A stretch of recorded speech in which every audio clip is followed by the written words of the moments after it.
நீங்கள் பார்த்து கொண்டிருப்பது தமிழ் தலைமுறை. தமிழ் தலைமுறை நேயர்களுக்கு வணக்கம். நேயர்களே, கடந்த 11ஆம் தேதி அன்று செட்டிப்பாளையம் சாலை மற்றும் ஈச்சனாரி சாலைகளின் ஓரத்தில் ஒரு சிலர் குப்பைகளை வீசி எறிவதாக நாம் செய்தி வெளியிட்டிருந்தோம். இந்த செய்தியை பார்த்த அந்த பகுதியில் வசிக்கக்கூடிய பொதுமக்களில் ஒருவர் நமது தமிழ் தலைமுறை தலைமை நிருபர் திரு டில்லி பாபு அவர்களை தொடர்பு கொண்டு தனது ஆதங்கத்தை தெரிவித்துள்ளார்.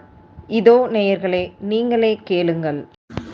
தமிழ் தலைமுறை நிருபர் அவருக்கும் டில்லி பாபு அவர்களுக்கும் வணக்கம். இது ஆக்சுவலி அந்த ஏரியாவில் தான் நானும் குடியிருக்கிறேன். இது எதனால அங்கே குப்பை கொட்டுறாங்க அப்படின்னா, அந்த ஏரியாவில் பகுதியில் வசிக்கக்கூடிய மக்கள்கள் குப்பை கொட்டுறதுக்கு வசதிகள் இல்லை. குப்பை எடுக்கிறவங்க வாரத்துக்கு 2 நாள் வர்றாங்க, வீட்டில் கலெக்ட் பண்ணுறோம். அதுவும் சரியாக வர்றதில்லை. 15 நாளைக்கு ஒரு தடவை, மாதத்துக்கு ஒரு தடவை வர்றாங்க. வேறு வழி இல்லாமல் மக்கள் கொண்டு வந்து அங்கே குப்பையை போடுறாங்க. இதுதான் உண்மை. மக்களை குறை சொல்ல முடியாது.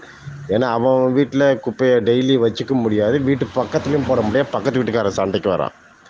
அப்போ என்ன பண்ண முடியும்? டெய்லி வந்ததை குப்பை போட முடியும். வாரத்துக்கு 2 நாள் வர்றதா கரெக்டாக வந்துட்டாலும் அதில் போட்டுடலாம், எடுத்து வச்சு போட்டுடலாம். வாரத்துக்கு 2 நாள் சரியாக வர்றதில்லை. அதனால அந்த ஏரியா மக்கள் அங்கே போடுறாங்க. 1 பாயிண்ட்டு. பாயிண்ட் 2, அங்கே போடுற குப்பையை அது வெள்ளலூர் பஞ்சாயத்தோ இல்லை மலுமிச்சம் பஞ்சாயத்தோ யார் எடுக்கிறதுன்னு அவங்களுக்குள்ள போட்டி. ரோட்டுக்கு இந்த பக்கம் மலுமிச்சம்பட்டி, இந்த பக்கம் பெட்ரோல் பங்குக்கு இந்த பக்கம் மலுமிச்சம்பட்டி, அந்த பக்கம் வெள்ளலூர், இவங்களுக்குள்ளே போட்டியில் அந்த குப்பை யாரும் எடுக்கிறதில்ல.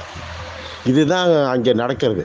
அங்கே மக்கள் கொட்டுறாங்கன்னா அந்த குப்பையை எடுக்கணும், இல்லாட்டா குப்பையை கொட்டுறதுக்கு அவங்களுக்கு ஏற்பாடு பண்ணி தரணும். வெள்ளலூர் பேரூராட்சியோ ஊராட்சியோ இல்லைன்னா மலுமிச்சம்பட்டி ஊராட்சியோ அந்த மக்களுக்கு குப்பை கொட்டுவதற்கான ஏற்பாடு பண்ணி கொடுக்கணும். இல்லை அந்த வீடு வீடாக அந்த குப்பையை வாங்குவதற்கு சரியான ஆள்கள் வாரத்துக்கு 2 தடவை வர்றாங்களான்னு பார்க்கணும். இதை பார்க்காம குப்பையை கொட்டாதீங்கன்னா மக்கள் எங்கே தான் கொட்டுவாங்க? சரி, கொட்டுற குப்பையை அவங்க எடுக்கணும். இவங்க 2 பேத்துக்குள்ளே போட்டி. மலுமிச்சம்பட்டிக்காரங்களுக்கும் வெள்ளலூர் பஞ்சாயத்துக்காரனுக்கும் போட்டி. இந்த குப்பையை நாங்கள் இங்கே எங்கள் இதில் வராது, ஏரியாவில் வராது, இந்த குப்பையை நாங்கள் எடுக்க மாட்டோம், இந்த இடத்துல நாங்கள் குப்பையை எடுக்க மாட்டோம், இது எங்கள் இதில் வராதுன்னு சொல்லி இந்த போராட்டத்தினால தான் அந்த குப்பையை அங்கே தேங்கி கிடக்கிறது. மக்கள் வேறு வழி இல்லாமல் தான் வீதியில் போடுறாங்க.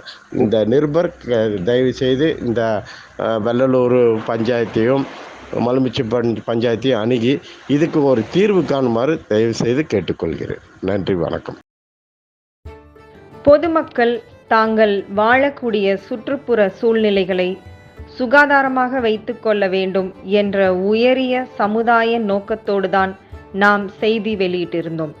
மட்டுமல்ல, இது போன்ற சுகாதார பிரச்சனைகள் அரசு அதிகாரிகளின் பார்வைக்கு எடுத்து செல்ல வேண்டும் என்பதே நமது நோக்கம். செட்டிப்பாளையம் சாலை மற்றும் ஈச்சனாரி சாலைகளின் ஓரத்தில் அதிக அளவில் குப்பை போடப்படுவதாகவும் அந்த சாலைகளில் பயணிக்கவே முடியாத அளவிற்கு துர்நாற்றம் வீசுவதாகவும் நமது நிருபர் திரு நந்தகுமார் அவர்களுக்கு தொடர்ந்து புகார்கள் வரவே செய்தி சேகரிக்க சென்ற அவர் செல்லும் வழியில் நிலை தடுமாறி கீழே விழுந்து விபத்துக்குள்ளானார். தலை கவசம் அணிந்திருந்தும் நெற்றியில் பலத்த காயம் அடைந்து மருத்துவமனையில் சிகிச்சைக்கு பிறகு வீடு திரும்பினார்.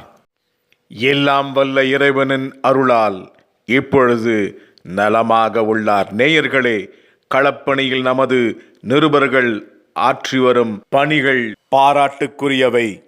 பொதுமக்களின் நலனுக்காக அரசாங்க அதிகாரிகளிடம் நடப்பவைகளையும் நடந்தவைகளையும் கொண்டு செல்வதே நமது நிருபர்களின் கடமை. சம்பந்தப்பட்ட அதிகாரிகள் நடவடிக்கை எடுப்பார்களா? இந்த சாலைகளில் கொட்டப்பட்டிருக்கும் குப்பைகள் அகற்றப்படுமா? காத்திருப்போம். தமிழ் தலைமுறை செய்திகளுக்காக தலைமை நிருபர் டில்லி பாபு.